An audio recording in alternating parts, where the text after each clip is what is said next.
heavy, the road may seem long, but with WUCC we find where we belong. Every prayer is a whisper that carries us high. In the hands of the faithful we reach for the sky. Voices of hope painting colors so bright. With every heart touched, we're changing the night.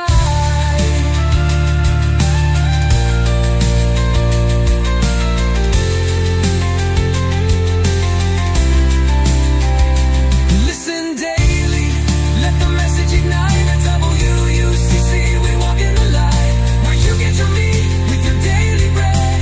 Heartfelt words spoken leading the way ahead. Together we rise, hearts beating as one, in the voice of truth. Our battles are won, so turn on the radio, let it play through the day. WUCC 99.9, guiding our way. In this church without walls, we're never alone. With each voice united, we're making it home. Listen daily, let the Spirit unfold. In the voice of truth, our journey is gold. It's the Daily Steward Show with Bill Robinson.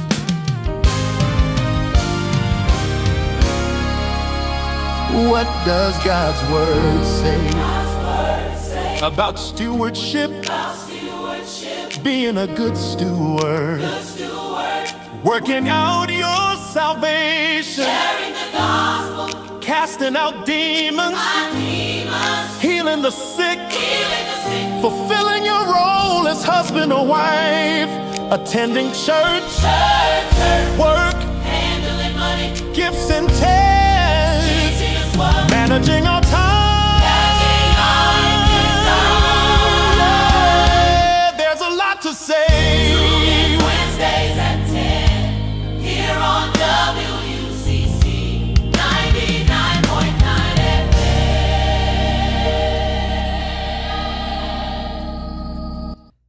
Well, good morning. It's another great day in the state of South Carolina. This is Bill Robinson, your host for the Daily Steward Show.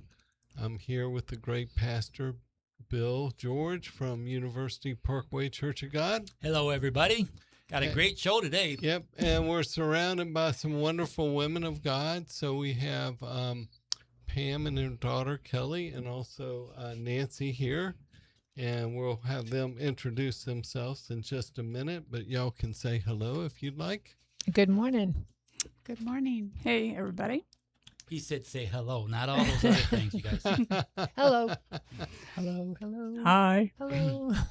So Conquering with Christ LLC is a Christian broadcasting company, and on the web, you can locate WUCC 99.9 FM at www.cwchrist.com.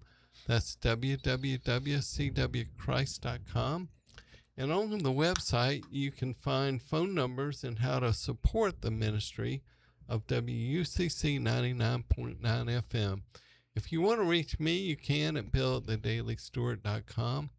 I just want to remind everybody that the opinions and expressed on the show today are our own, do not necessarily represent the opinions of this station or the station's owners. And so we're going to talk about what is a steward again. And of course, that's the show. And, just to remind you, a steward is someone who manages something. And we're called to manage both our time, our talents, and our resources and treasures, as well as manage ourselves. And last show, we talked about investing 101. So we talked about things like asset classes. We talked about risk, suitability, all those great things about investment.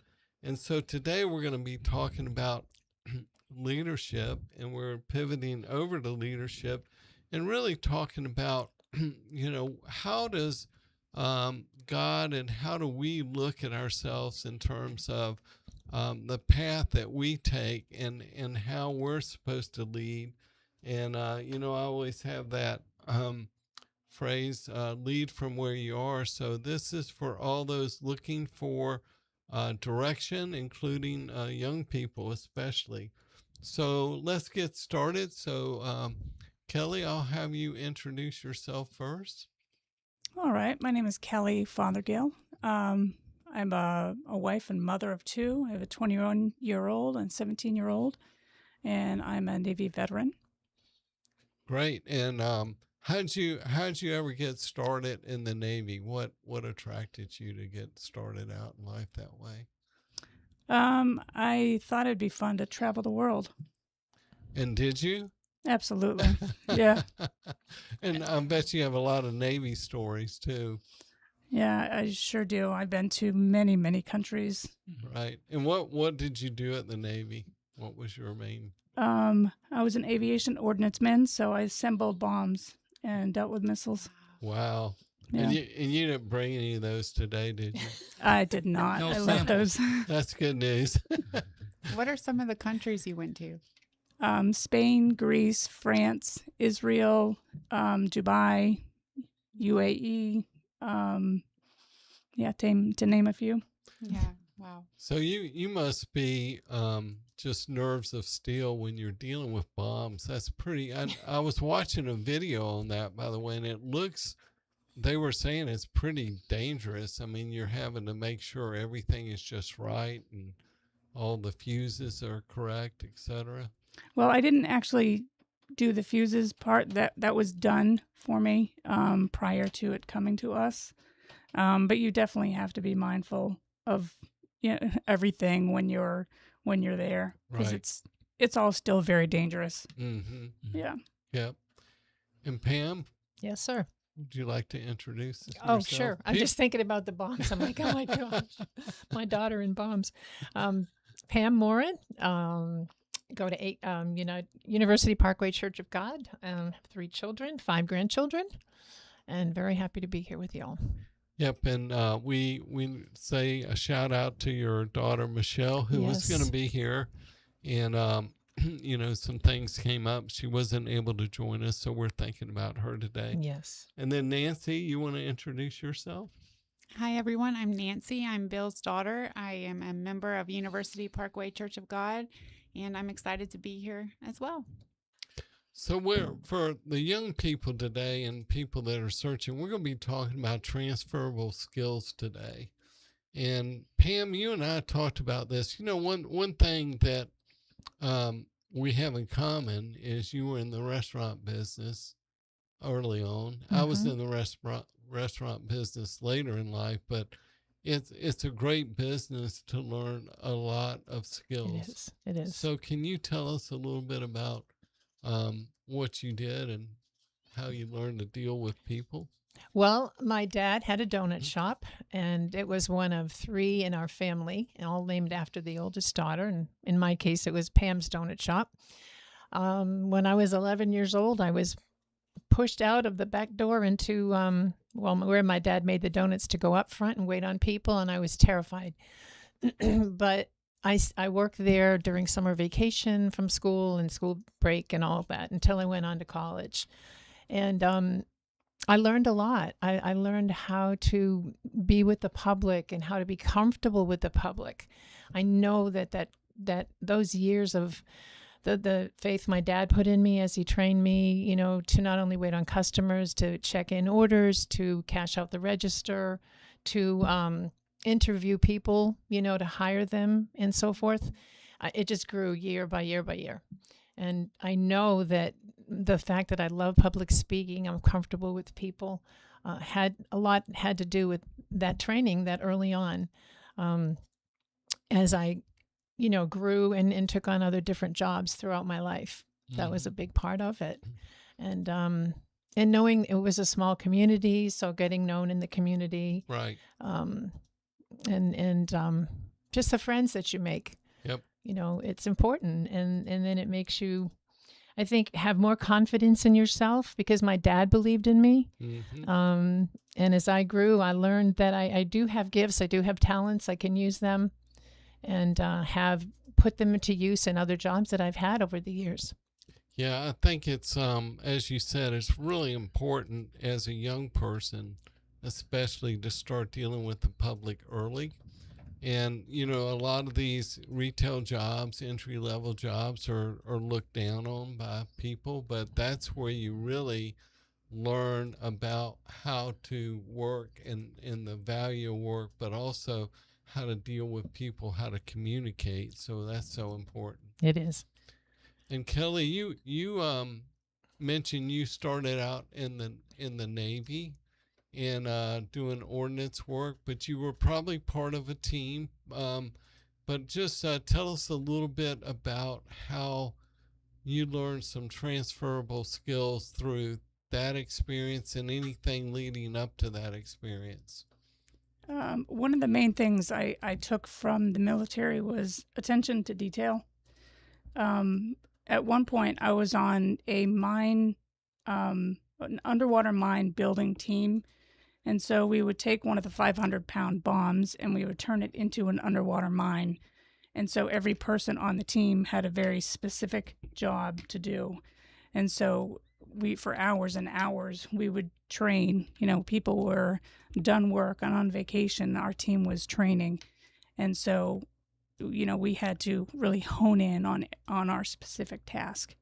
And so that was our focus. And at the end of it, we had to have 10 complete underwater mines, and we passed with 0 infractions. And so at the end, every single underwater mine had to have a perfect seal, and they did. And so that was, we were super excited that happened. So every single person's task was like spot on. So the attention to detail was key. And so I took that to my life moving forward, with every task in our home, when we redid stuff in our home and we remodeled, or we were building our home, and right now our task is paying off debt. So it's like all the attention to detail, like where is our extra money and how can I take that and take every little extra penny and put that toward debt. That's really impacted my life. So I imagine doing that now, you probably have a pretty detailed budget that you're tracking month by month. Absolutely. Yeah. It wasn't always the case. Mm-hmm. I'll be clear about that. But I've really been able to do that more recently, in the last several years, is really to hone in on that and to make the best out of that financial budget and to hopefully help my children earlier than I did in my life so that I can, put them on the best path for their future. Oh, that's a great goal. Yeah. I think attention to detail is one of the main things that if young people can learn that goes a long ways, because employers are looking for that trait. I know when I was employing individuals, I was always looking for people who could pay attention to every detail. It wasn't like doing bombs. I mean, if they missed something, that was okay. But as long as they learned from it, that was the big deal, is not to repeat mistakes over and over again. And I'm sure that was probably the first one you did. Everybody was like, did we do it right? And then after that, you probably gained confidence each one after that. So it sounds like y'all did a great job. And Nancy, I want you to weigh in a little bit, because you've got an interesting background where you had to have a lot of attention to detail, and that has served you very well in your career path. Yes, I majored in journalism. And so, and then I worked as a copy editor. So that is attention to detail, proofreading every sentence and making sure the grammar is correct. So I do appreciate attention to detail, and I think it is a great skill for people to have. I know in one job I was reviewing people's resumes, and it's always interesting if you can't spell something right on your resume, or you didn't proofread your resume and there's mistakes on it. It makes the employer wonder if you are going to make mistakes in basic communication or emails. Yeah, and so in our house, whenever Nancy was available, I always had her proof my resumes and key documents. But you also went into a different career at one point that helped, I guess, your journalism attention to detail help, but it really is a career that could be open to just about anyone that wants to put their mind to work and really learn something new. And that was going into the paralegal industry. Yes, so I majored in journalism and I loved interviewing people. I loved telling people stories and I loved following trends.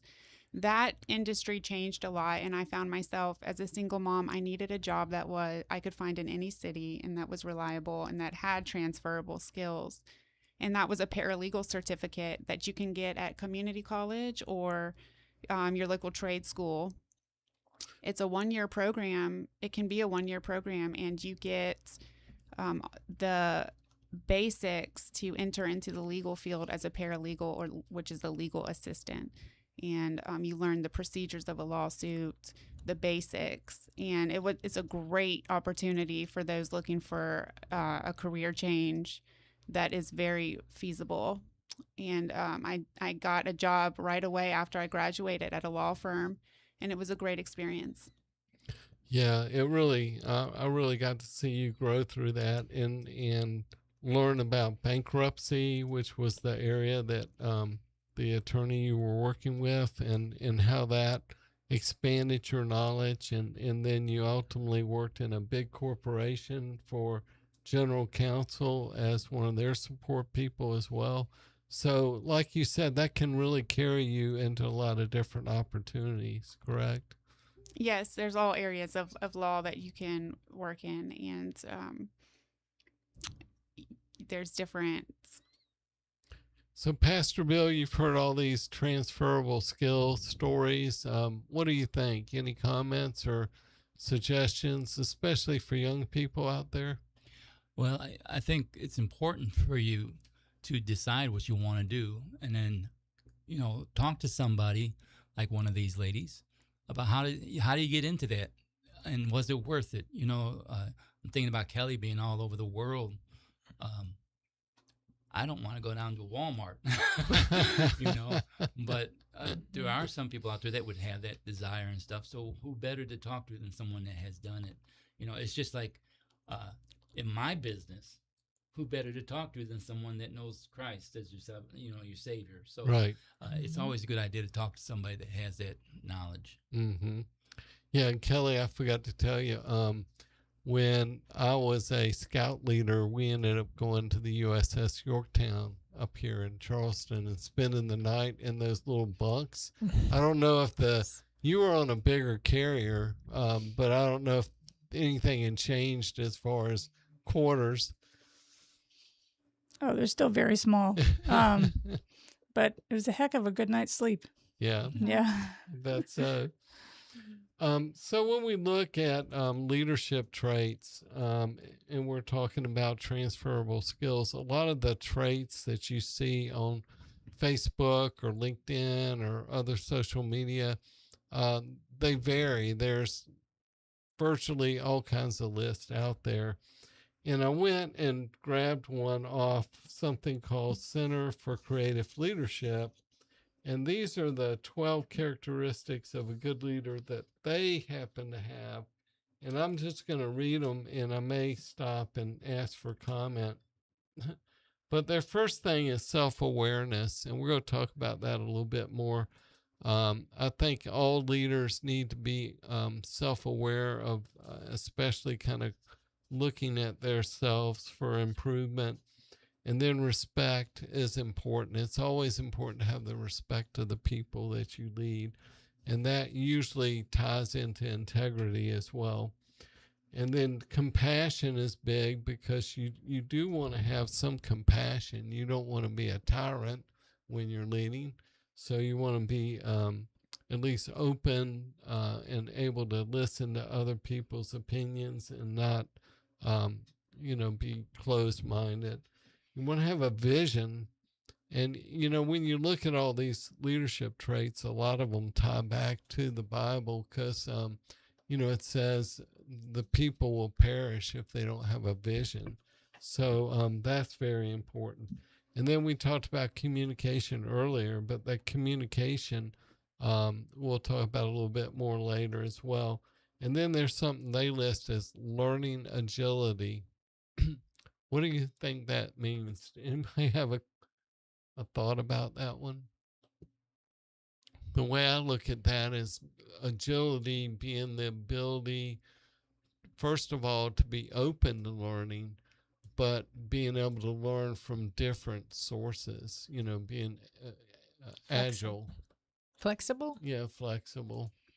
Good one. And then collaboration, being able to work with not only your organization, but other organizations as well. Influence is important. It's important to be able to motivate. So you have to have influence both with your employees or team members, as I would always call them, but also in the community as well and with your customers. And I mentioned integrity. They mentioned that. And courage. Courage is not necessarily always mentioned as a leader. But when I look at courage, I think about risk taking. And a lot of leaders are, one of their downfalls a lot of times is the inability to take a risk or to make a decision. And you have to have courage. You might look at it as confidence, but you have to have courage in order to lead, because you've got to be able to make a decision and have the courage to stick with it. Correct? Anyone want to comment on that? No, I definitely second that. You don't want to be wavering too much. You don't want to be looking around and asking everybody for their input. If you're the leader, you need to be able to make a choice. Yes. Mm-hmm. And then they have gratitude. And I always told my team, let's always celebrate our successes. So that's the way I implemented gratitude. It was a way to reward ourselves as a team for accomplishing a goal. I don't know, in the Navy, did they do any kind of recognition for, like when you guys did the 10 underwater mine conversions? I mean, that's pretty incredible. 0 in fractions.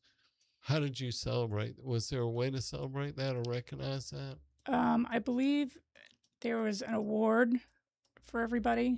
I think I am if I'm being honest, I'm a little sore still, because I was supposed to have gotten one, and I was not on that list for some reason. My husband got one, so I'm happy for him. But You didn't get one, huh? no, I think I was just overlooked for some reason. But there was a good conduct award, I believe. Okay, Yeah. Great. Yeah, in the state of Michigan, they had these little coins that were plastic and encoded,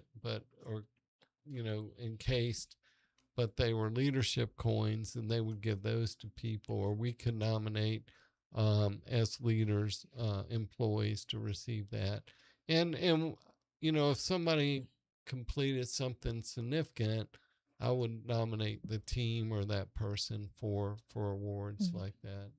I don't know if they had a award for the best donut or. They were great. They were all Yeah. great. But all of this applies to my job as the director of the Christian school in Yeah. Florida for 10 years. Yeah. My staff, the parents, the kids, the Mhm. program, many of these, Kelly worked for me, Michelle worked for me. And it was one of the best jobs ever. Yeah. And so many of these, these qualities come into play as a leader. The courage to make decisions and lead the team. Compassion, communication, so they all know we're on the same page. My meetings, and the parents too.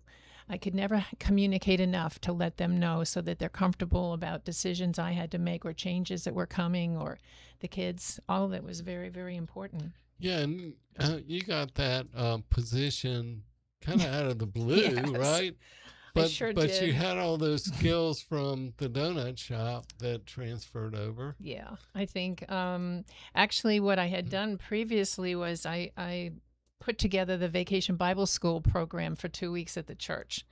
And of course, that involves all volunteers helping out and all kinds of kids and parents and all. And it went well. It was fun. It was a lot of hard work, but it was great. And then I got a call from one of the ministers at the church asking me if I'd be interested in the job of the director of the school. I was floored because I just told my husband, I said, I can't do that job. I can't take that job. He said, yes, you can. You have all the qualities that they need. And, I had to learn other things, but looking back, it was all those things that I'd learned earlier and built upon over the years. I was able to use them all. So has anyone at our church asked you to start a school yet? No. There you go, No. Pastor. You might want to note that one, Pastor. Yeah, I actually came from a church that had a school, so I'd be all in favor of that myself. Yeah, it would be awesome. I think that would be great. But What did Kelly and Michelle do at the school? Kelly worked with, I think, the 3 and 4-year-olds at one point, and then she was my cook because we had lunch too. I have a picture of Kelly and a big counter and peanut butter and jelly sandwiches lined up one after the other. And that's a great picture. And then Michelle, she worked in the baby room at one point, and then in between her time in the Marine Corps, different jobs that she held, she was back home for a summer, and she ran the summer program. Oh, wow. For the kids that were out of school for the summer, we had a program. That's great. So it went from just the preschool all the way to 1st and 2nd grade, and then after school, and then summer program. Wow. So and so you never really got a break, hardly, right? I did. I would get, a week here, a week there, but it was such a blessing, to be a part of the staff, the church staff, the friendships that I made with the parents and the kids. And I remember one little guy, and now he's married with 2 kids. And I had gone through the death of my son at the time. I'd come back to work. And one day he just said, "Hey, Miss Pam, come here. I need a hug." He'd walk in my office out of the blue and just come and hug me. I mean, there were just so many little things, so many precious things. And the staff, they were wonderful. We were like a family. And the parents, they would leave the kids and go to work and know that they didn't have to worry about anything. And that's such a good feeling. Now, did the school curriculum, is that something you had to develop, or was that something the church helped develop? We used the Abeka curriculum. Yeah. And so that was in Florida, so they accepted that as a valid curriculum. Okay, great. That's great. They did. Yeah. Well, I'm starting to see maybe a future here, for maybe something new. I don't know. I mean, that's up to the Lord. I know I'm still breathing. I'm still here. So He's got plans somewhere. Yeah, but I think that would be interesting. Can I jump in real quick? Yeah. Having worked in a church school myself, there was two comments that went through my head. One was, you make it sound so sweet, but having worked in a Christian school, I found that some of the most the roughest parents and stuff were Christian kids' parents, or a Christian school, because in a Christian school, what happens a lot of times is non-Christians have been kicked out of all the other schools, and so their parents come desperate to that school. So, if you could talk just a minute on how you dealt with parents. And the reason I say that is because one of the things that Bill talked about was being self-aware. And when I looked at that on the notes, I thought to myself, everybody else is going to be aware of you. You should be self-aware of yourself, because they're going to tell you what they think. Mm-hmm. And it's important as a leader to know what you think, and so if you guys can just address that a little bit. Well, we definitely had both parents, Christian parents and non-Christian families there, which was a great outreach, for those children to be sitting under the Word of God and their parents as well in our programs. But there were times when I would have to let a child go, unfortunately, based on behavior and stuff, just for the protection of other children. Mm-hmm. Some parents would pull their kids out because of it, but it was very, very infrequent. Mm-hmm. But there are decisions that have to be made. And of course, I have a board, and I have the ministers over me. So if I ever needed to go and sit and talk with them, and they needed to sit and talk with the pastor, there was always that person, behind me. Right. But you're right. It has its moments. It has better moments and than not, for sure. I agree with that. Hmm. And then there were some employees, and again, when I would have to interview at the donut shop, and then also let them go when they're not meeting the qualifications and doing what we needed them to do, that I'd have to sit down and say, I'm sorry, but it's not working. And that's unfortunate, but that's part of leadership. Right. And hopefully they'll go on to something different. That may not be for them, that particular job or assignment. And that didn't happen too often, but it did happen. Right. And that's why communication of what's expected, so that you've got something to go on. And if they're not meeting that, you can call them in, sit them down, and say, listen, this is what is expected. This is, how I want this done, and so forth. And if we need to, and of course document it, that's important, and work it through and give them grace, and an opportunity in training, even if I needed to, and Right. and so forth. Right. But always being willing to go above and beyond, to realize what are their personal issues. Is there something going on in their family, and all of that, and taking all that into consideration. Right. Amen. Can I jump in again? This question is for Bill. Okay. And then the rest of you can answer it also. When I worked at the bank, of course, everybody called me Pastor Bill. They all knew that I was a pastor. And if they had to fire somebody, like you're talking about, a lot of times what they would do is say, Pastor George, can you come in with us? And I would go in there, and they would tell them that they were going to be fired and stuff. And there was 2 or 3 occasions where I would just hold the hand of, it usually was a woman because it was banking, but I would hold the hand of the person and I'd say, let's pray. And we'd pray, and then I'd say, this isn't a personal thing. This is a business, which I ended up having to be someone hold my hand instead of them telling me it was a business decision. But my question is, when you work in, Bill, and all these big industries and stuff that you worked in, did people know that you were a Christian there? And did it make a difference in the way that you looked at things? Yeah, I mean, people did know that I was a Christian even before the accident I had. But after the accident, especially, I would use that to witness. And part of what would happen is, like, some of the places I went to work, because I wouldn't curse or, defame people, it changed the atmosphere of where I was working. And I know there was at least one instance where somebody just said, hey, we noticed that you're not saying these words. And I said, yeah, I don't want to say those words. And so they stopped saying it around me, and ultimately they kind of stopped saying it in the office. A lot of those words that people like to drop, curse words and things like that. Still, there's, in any environment, office, there's, unfortunately, there's a lot of gossip or, jealousy that goes on, and you have to manage that. And then in terms of what you said, setting expectations, I took over the I started out with Price Waterhouse. So I started out in audit and accounting, and then went into tax, because mainly it was less travel and a little better money. And then I went into corporate tax. And when I first took my first corporate tax job, I set very high expectations. Like you said, I said, here's what we're going to do. Here's what I want you guys to do.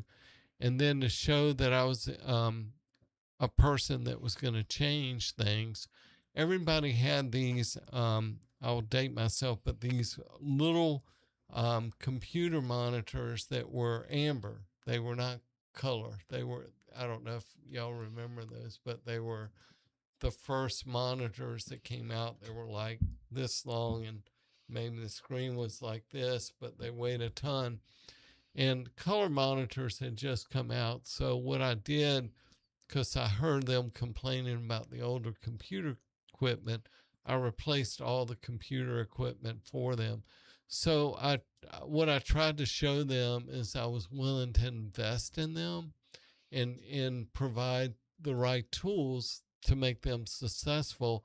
And there was one lady that came to me, and after I kind of set the tone of accountability, she said, I can't work here anymore. And I said, well, why? And she goes, well, I don't think I can meet those goals. And of course, she was a key person. I didn't want to lose her. So I said to her, I said, well, I know you think because I'm being very goal oriented and setting a lot of accountability, you think I'm going to be harsh, but give me 3 months and then come back to me. And if you want to leave, we'll part ways. So she ended up working for me for 2 years. And the reason is because she could see the change that was happening, and there was accountability, but she ultimately kind of bought into that and became one of my best employees. She did leave, but she left because there were some issues about promoting. Just we didn't have the FTEs or the full-time employment status to be able to get somebody into that role at that time. So I found her a job in another company because I knew that was her goal. And everybody was always calling me to say, hey, do you want to go here? Do you want to go there? We got an employee that you might be interested in. We have a job opening. Do you have an employee? And so somebody called me, and I told her, I said, hey, I think this is going to be a good role for you because you can become a manager and successful. And that's one of the things I think is good leadership, is developing other leaders. And ultimately what my goal in every job was to work myself out of the job, because by doing that, I could advance. If I was not working myself out of the job, then I was stuck in that job, if that makes sense. I don't know if anybody wants to comment on that. The last quality we have on here is resilience, and that's a new one, I think, that came out of COVID. You heard the term resilience all the time. But it is true that leaders need to be resilient because they're going to run into trials and tribulations, just like in our Christian walk. And we need to be able to stand firm and not collapse under pressure. So that's a big one. Pam, is there anything besides what you've already spoken to that you want to highlight from this list that jumps out at you? Yeah. Gratitude. Mm-hmm. I just think that the people that are under you need to know how much they're appreciated. Yeah, That's right. That's so important. that's a good one. In building your team and letting them know how much you appreciate them. Doing little things for them that they don't expect, because they get up every day, they do their thing, and they wonder, do I matter? Does what I do matter? Mm-hmm. Does anyone notice me? And that is so important. We all need that, and it's part of team building, and then you just have the camaraderie, and they, they put their heart into it, and we need to recognize that and let them know that, how much we appreciate them. Yes, that's good. What about you, Kelly? Integrity stood out to me. So when I joined the service, I wanted my faith to precede me. I wanted, my walk to, I wanted to walk the walk, and I'm trying to see what I wrote down. I wanted, my faith to be seen when nobody was looking. You know what I mean? Mm-hmm. I didn't want just to be seen when I was doing something about it. Right. And people knew pretty quickly that I was different. I was never your typical teenager, as my mother can attest. In high school, quite frankly, I wore my faith on my sleeve. I had all the Christian T-shirts, his pain is your gain is, when bench press this, it was Jesus on the cross. He was like bench pressing the cross, that old T-shirt back in the day. And I wore the T-shirts all the time, and I carried my Bible to church, and that followed me into the service. Obviously, I was in uniform now, but the same thing was I was still the same person, Right. But I wanted to lead with integrity and just still be who I was. And I Right. wasn't going to the places people went. I wasn't doing the things that people were doing.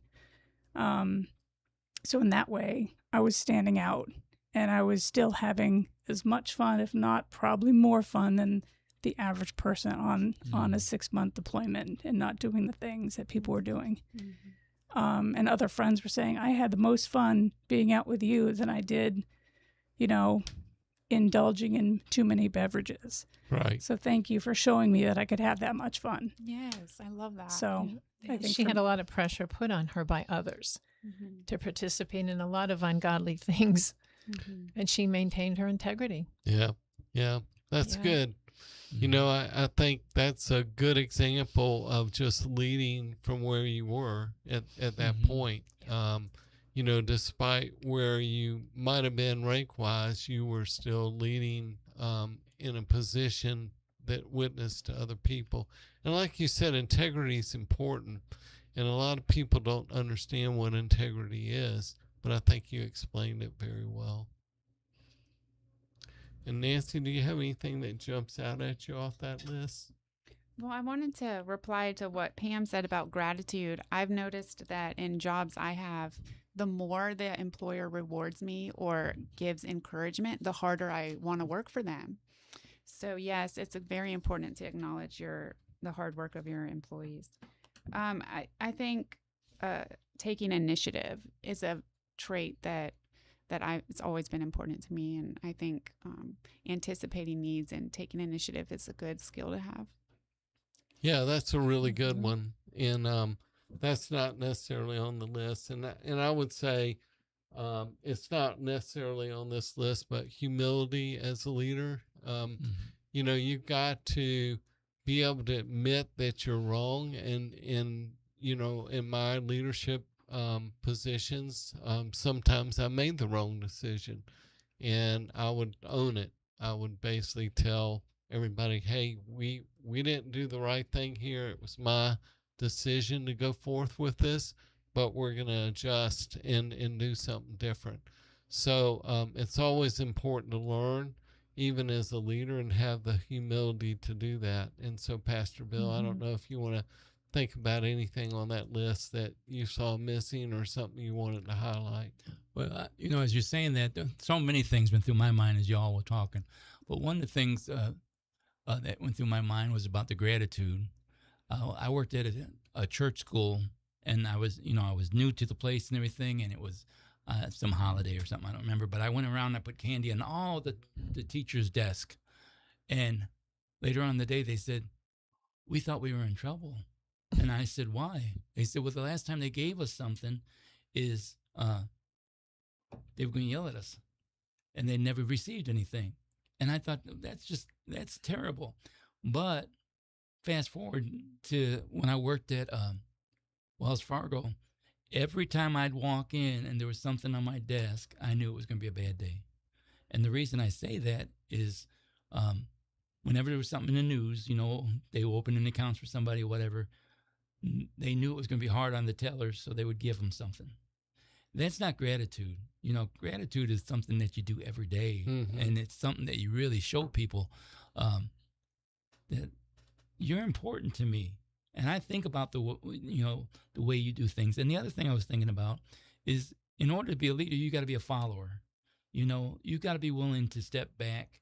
When Phyllis and I worked together in the school, I was the principal's assistant. So when principal wasn't there, I had all this authority. But when I stepped into the classroom, Phyllis was the classroom supervisor, and I was under her authority.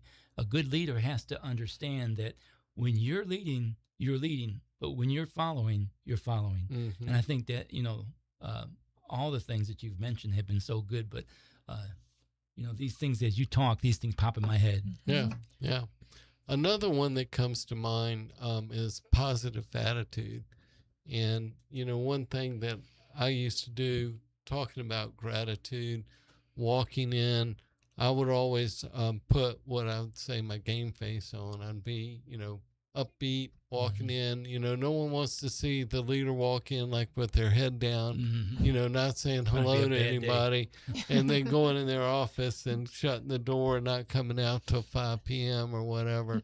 People want to know that the leader has this positive attitude, that they have hope, that they can do what they say they can do, and the courage to implement that. And so, I would come in and always try to say hi to people, especially if somebody was being left out. I would always make an effort to go and talk to them, say, hey, what are you working on today? Oh, that's great. Good job. Keep that work up. We need you. And give them words of encouragement.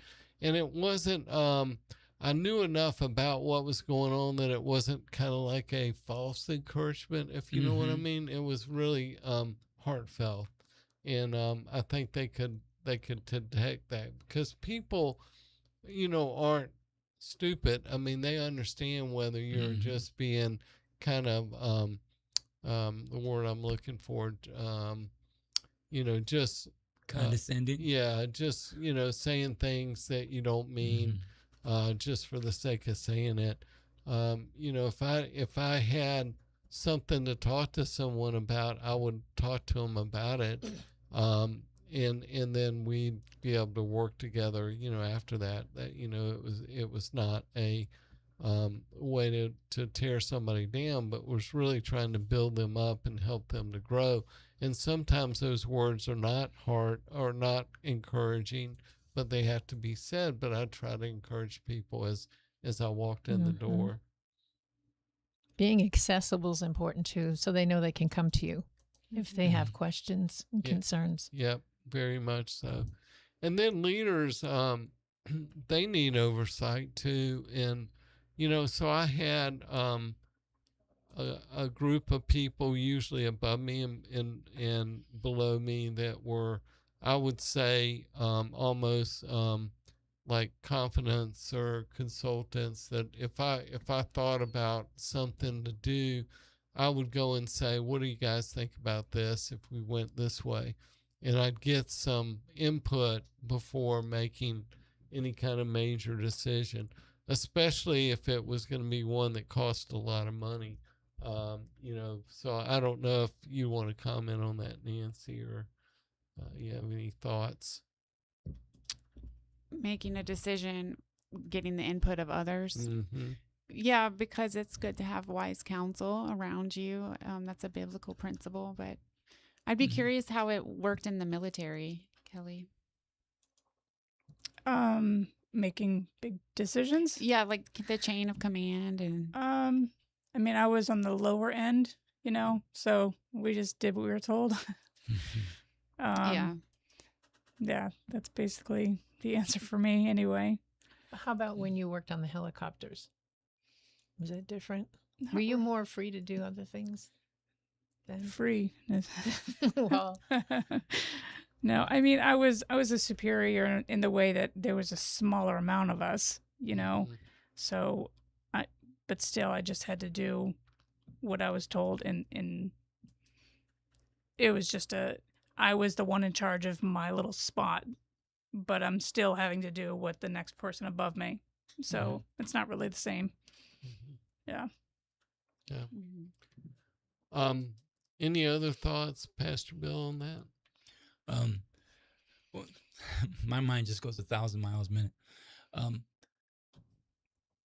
The thought that I was having while you were saying, that my mind went back to what you were saying about being all over the world and stuff. And I wondered, as a Christian and someone who is, don't want to say being bossed around, but someone who has to take orders and things like that. And then you have you're in these other cultures and things like that, other religious cultures and stuff like that. Did you find it hard to maintain the discipline of your religious background? or was it? I don't know if I'm making any sense, but you've got all this influence coming in from different places, and you have to. If you don't agree with it, you may not have the ability to say I don't agree with it because you're under orders of other people. Does that make any sense? Yeah, I mean, I see what you're saying. When we got into port, we would have a brief. The captain would come on, the 1MC, the speaker, and tell us the rules basically of where we were and what we had to kind of abide by culturally. Normally it was clothing, things like we had to be covered up a certain amount. But we didn't have to abide by religious otherwise standards within the culture of where we were. We didn't have to practice any other things to that capacity. Does that answer your question? Yeah, and let me explain one of the things that I'm thinking about. When you're a leader, especially in like the church world, you're a leader. For instance, when COVID happened, and you're a leader over the church, and now the government tells you have to shut down, and those above you tell you have to shut down the church. There are many people who would say, well, you were weak because you shut down the church, but they don't understand you're responsible for all of this stuff. And I think as leaders, a lot of people forget that you're responsible for all this stuff. And you not only are you responsible, but you got to maintain yourself in there. And like when I was talking about the culture, the different cultures and going over there, you still got to maintain yourself in it. When you're told something as Bill, go out there and fire 4 people. You don't want to fire 4 people, but there's still a hierarchy telling you to do that. And I just, my mind just goes to people don't understand when you're talking about leadership, it covers a lot of stuff. And a lot of stuff they don't ever see. They think, well, he's mean. Bill's mean. Well, it's not that Bill's mean. Bill has a job to do. So Bill is doing his job, And anyhow, that was my 2 cents. That's hard, when you have to make a choice and they're going to say bad stuff about you. But there's things that they don't know and they don't have a right to know. Right. Because it's going to be up to me to make that choice. Right.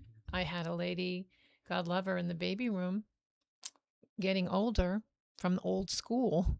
And her ways were not compatible with what she should be doing. She wasn't mean or anything, but there were some things that I needed to address and had to let her go. And her daughters, probably to this day don't like me, but I was aware it's my job. Yeah.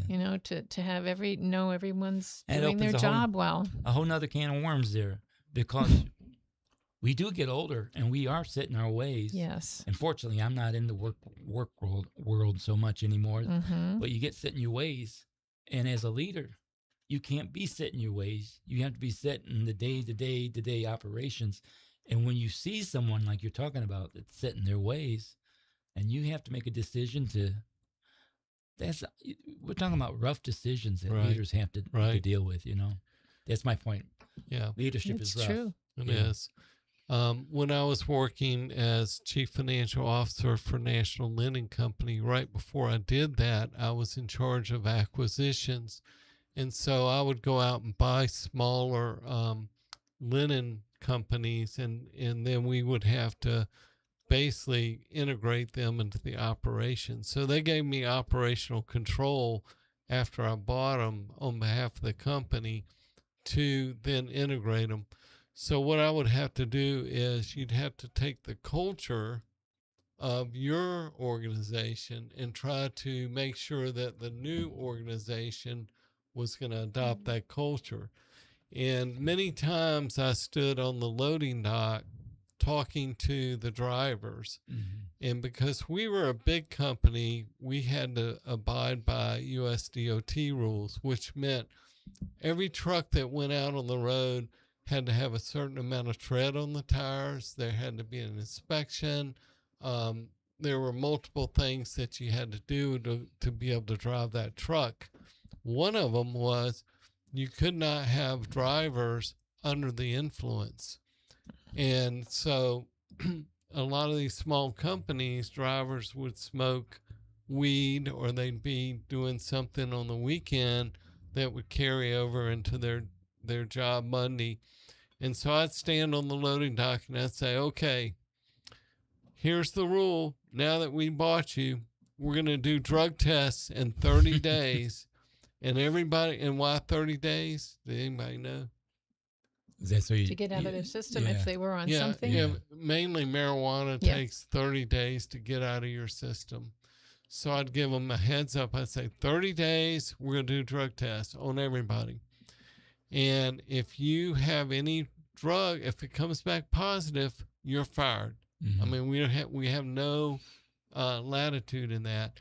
And the reason we didn't, for one thing, it wasn't right to have that. But number two, as officers of the company, we would be personally liable if they were on the road and had an accident and we knew that they were on drugs or we weren't enforcing that policy.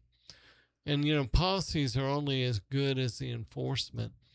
So believe it or not, most of the time, 30 days would come and half the drivers would still test positive, even though we told them ahead of time. And so, you know, I'd have to go in and say, hey, you 5 guys, you're out, you're gone. And that's a tough decision to make because you know that they have families. You know that they have tenure with that private company before we bought them. They may have 10 or 20 years. But, you know, that was our policy. They knew it. We made it known. And as a leader, you communicated that. And I think one of the things I want to mention is, and you mentioned communication, Pam. I think what separates good leaders from great leaders is great leaders learn to communicate and communicate clearly and also to set standards and tell somebody, like, if I'm going to give you a job, I'm going to go through and say, this is going to take you 6 months is what we expect. And here's the things that you need to do, and here are the steps. And if you need help, I want you to come back to me and let me know what you need help on. And we're going to have touch points every couple weeks to make sure you're on track. And that's good leadership versus saying, here's a project, fix it. 6 months from now, I'm going to come back and expect it to be fixed. Nope, you're right. You need to kind of help them through it. Yeah. Communicate. And I'll tell my favorite story about gratitude. And this was this was a private company, so the owners could do kind of whatever they wanted to. We could never do this in a public company. But me and one of the IT guys were working on a project, and we had finally finished it. And I was standing in his office, and we were just kind of chatting about the project and where it was and how it was working out. And the owner comes in, and this was the kind of owner we had. The owner comes in, and the guy I was with was named Randy, and he goes, Bill and Randy, and he throws some keys, and Randy catches them. He goes, because you completed this on time, take the rest of the day off, and you can take my Dodge Viper, and do whatever you want. Wow. So I called him recently and told him this story because he never knew it. But, you know, we went out in the parking lot, like guys were wanting to open the hood and look under the hood first and kind of admire this car, because Dodge Vipers back then, they were the thing, you know, they were brand new. And so we're looking under the hood, and the hood had these really funny latches, and we thought we had latched the hood down. So Randy's driving first, and, you know, Georgia 400 back then was not as crowded, especially during the lunch hour. So Randy gets on the exit, and it's like we're on rails, and we're going 60 miles an hour to get onto the interstate. And I'm like holding on, and Randy's just flooring it, as he shifts gears. And I think we got up to about 90, and we see the hood starting to shake. And I'm like, Randy, pull over. And we didn't latch one part of the hood down. But we had a ball that day just going out to lunch in this new bright, shiny red Dodge Viper and driving it on Georgia 400. And yes, we did break the speed limit. I think we got up to about 110. And I was a little bit scared to go faster than that. But I told the owner a few years ago, I said, "Hey, you never knew this, but we almost wrecked your car." He's laughing. He goes, "No, I never heard that story before." Yeah. But that's the kind of leader we had. He always rewarded us with very unusual things, but things that were very meaningful that created memories. So, in wrapping up, maybe each one of you can give one piece of advice to someone that's really searching for, a pathway in their life. They could be young or old, but Kelly, we'll start with you. And what's your one thing you would say? What's something that brings joy? My own kids are kind of seeking their path right now. And I don't think there's one path for any of our kids. Mm-hmm. There isn't like, you have to go to 4-year college, you have to do this, you have to get in a bunch of debt. Right. I think if you want to go to college and you have a specific path that you need that degree for, great. If you want a trade school and you have a path for that, do that. There's so many things there's so many avenues that you can do. There are so many things that, there's so many opportunities in this world right now that the world is really their oyster. Mm-hmm. It's an exciting time right now that people can try things. I know they can try something and do something for a couple of years, and then they can pivot. That's the beauty in this world. There are so many people that do something that they hate for 10 years because they think it's the way to go, because their parents say, you have to do this. This is what our family does. This is what you need to do because we say you need to do that. Well, don't do that. Do something that you love and your heart is pulling you toward this. Mm-hmm. Do that. And if you decide 5 years from now, 10 years from now, your heart's not there anymore, it's okay. You can be 40 years old, 50 years old, and start a new path. You can start making cupcakes out of a food truck, and that can spark joy and love and passion. Do that. That's good advice. Very good. Very encouraging. Nancy, as a single mom, what would you say to the single moms out there as far as advice and leadership?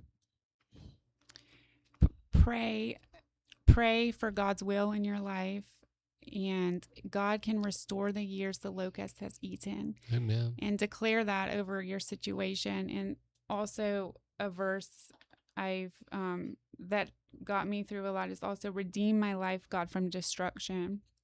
So like you were saying, Kelly, we don't know sometimes when we have to pivot, or unexpected things that happen in our life we would have never thought.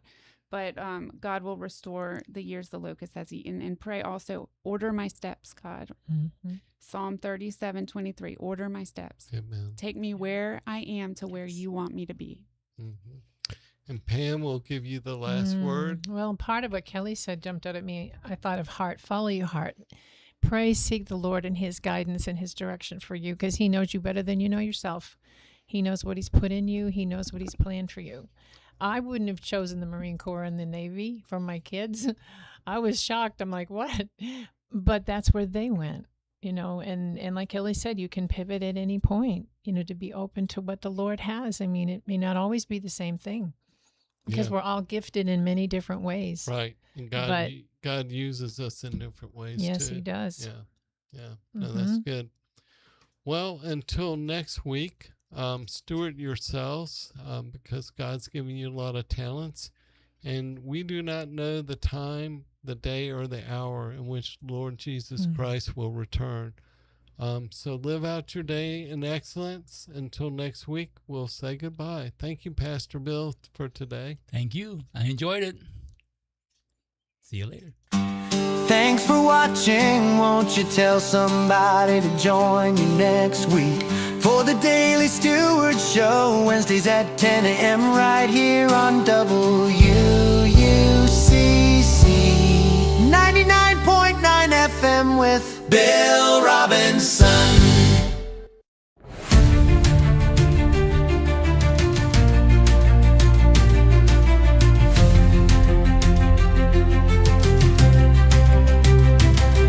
In the midst of the darkness, a sail shines bright. WUCC 99.9, bringing hope to the night. Voices rising, uniting in grace. A church without walls, you can find your place. Your place.